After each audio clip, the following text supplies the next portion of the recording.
नारायण भगवान की जय हो। कार्तिक महात्म 15वां अध्याय। अहोई अष्टमी पूजन तथा एकादशियों, कार्तिक मास एवं प्रयागराज की महिमा का वर्णन सुनने के पश्चात महाराज पृथु ने नारद जी से कहा, हे देवर्षि, आप अब भक्त वत्सल भगवान की पूजा का विधि विधान बतलाने की कृपा करें। तब नारद जी बोले, हे राजन, एक पुरातन इतिहास कहता हूँ, सो ध्यान लगाकर सुनो। अत्यंत प्राचीन समय की बात है। कांतीपुर में चौल नाम का एक राजा राज्य करता था। उसके राज्य में समस्त प्रजा सुखी थी। कोई भी दरिद्र, पीड़ित तथा दुखी नहीं था। राजा के नाम पर उस देश का नाम चौल देश रखा गया। एक बार वह राजा मूल्यवान मणि मुक्ताओं द्वारा भगवान की पूजा करके वही मंदिर में बैठा हुआ था। उसी समय विष्णु शर्मा नामक एक ब्राह्मण ने आकर तुलसी दल तथा जल से भगवान की पूजा की। उसके तुलसी पत्रों से राजा की पूजा के मणि मुक्ता आदि ढक गए। यह देखकर राजा ने क्रोधित होकर ब्राह्मण से कहा, हे विष्णु शर्मा, तुमको पूजा का कुछ भी ध्यान नहीं है। मणि मुक्ताओं से की गई मेरी पूजा की शोभा को तुमने तुलसी दलों से ढककर समाप्त कर दिया। राजा के अहंकार भरे हुए ये कटु वचन सुनकर विष्णु शर्मा ने कहा, हे राजन, अभिमान के वशीभूत होने के कारण तुम भगवान की पूजा के बारे में नहीं जानते। ब्राह्मण के वचन सुनकर राजा ने कहा, हे ब्राह्मण, तुम दरिद्री हो, इस कारण भगवान की पूजा क्या जानो। क्या तुमने कभी भगवान का कोई मंदिर बनवाया अथवा कोई यज्ञ आदि किया? अगर यही बात है तो मैं देखता हूँ कि भगवान की भक्ति करके पहले तुम स्वर्ग में जाते हो या मैं जाता हूँ। इतना कहकर राजा ने गुंगल ऋषि को आचार्य बनाकर बड़े बड़े यज्ञ आरंभ कर दिए और साथ ही ब्राह्मणों को बहुत सा द्रव्य दान देने लगा। परंतु विष्णु शर्मा सर्वदा की भांति माघ तथा कार्तिक मास के व्रत, तुलसी वन का रोपण, एकादशियों का व्रत तथा ओम नमो भगवते वासुदेवाय मंत्र का सतत जाप करते हुए भगवान की पूजा अर्चना करता रहा। वह उठते बैठते, चलते फिरते हर समय भगवान का स्मरण तथा कीर्तन करता रहता था। कार्तिक मास में एक दिन विष्णु शर्मा ने ज्यों ही रसोई तैयार करके रखी, कोई भोजन उठाकर ले गया।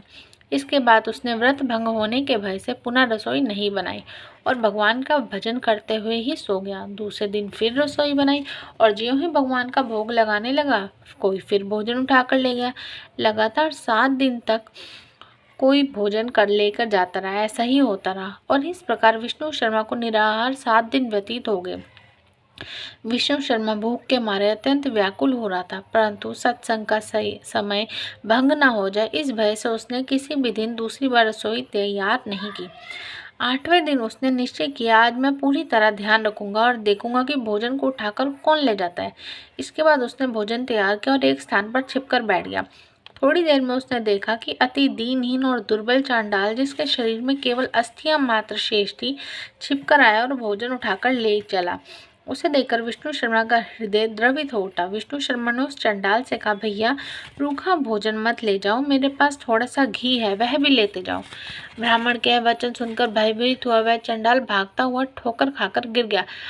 तभी विष्णु शर्मा भी उसके समीप पहुंच गया और एक वस्त्र से उस पर हवा करने लगा। थोड़ी देर बाद उस ब्राह्मण ने देखा कि उस चंडाल की जगह शंख, चक्र, गदा, पद्म तथा वनमाला धारी भगवान विष्णु स्वयं वहां लेटे हुए हैं। उसी समय विष्णु शर्मा ने भगवान के चरणों में गिरकर नमस्कार किया। तभी रुद्र आदि देवता भी वहां पर आ गए और ऋषि मुनि वेद मंत्रों से उसका पूजन करने लगे। तब विष्णु भगवान ने अत्यंत स्नेहपूर्वक विष्णु शर्मा का आलिंगन करके उसको अपने साथ विमान में बिठा लिया और अपने साथ बैकुंठ को ले गए। चौल राजा भी यह दृश्य देख रहा था। भगवान की विष्णु शर्मा पर यह कृपा देखकर राजा अत्यंत दुखी हुआ और उसने आचार्य गुंगल ऋषियों को बुलाकर कहा, यह सब क्या हो रहा है? जिसके द्वेष के कारण मैंने इतने यज्ञ और दान पुण्य किए, वह बैकुंठ को जा रहा है और मैं यहीं पर उपेक्षित खड़ा हूँ। क्या मेरे यज्ञ और दान आदि सब निष्फल गए? इससे यही सिद्ध होता है कि भगवान यज्ञ आदि से नहीं, केवल भक्ति से प्रसन्न होते हैं। आजीवन ब्रह्मचारी रहने के कारण राजा की कोई संतान भी नहीं थी, अतएव अपना संपूर्ण राजपाट, धन संपत्ति आदि अपने भांजे को सौंपकर भगवान मुझे स्थिर भक्ति प्रदान करके ऐसा कहते हुए राजा यज्ञ कुंड में कूद गया। यह दृश्य देखकर गुंगल ऋषि ने क्रोध में आकर अपनी शिखा उखाड़ दी। तब से अभी तक चौल देश में भांजा ही मामा का उत्तराधिकारी होता है और गुंगल गोत्र के ब्राह्मण आज भी शिखा अर्थात चोटी नहीं रखते। चौल राजा के अग्निकुंड में गिरते ही भगवान ने प्रकट होकर अग्निकुंड में ही उसका आलिंगन किया और उसे भी अपने लोक को ले गए।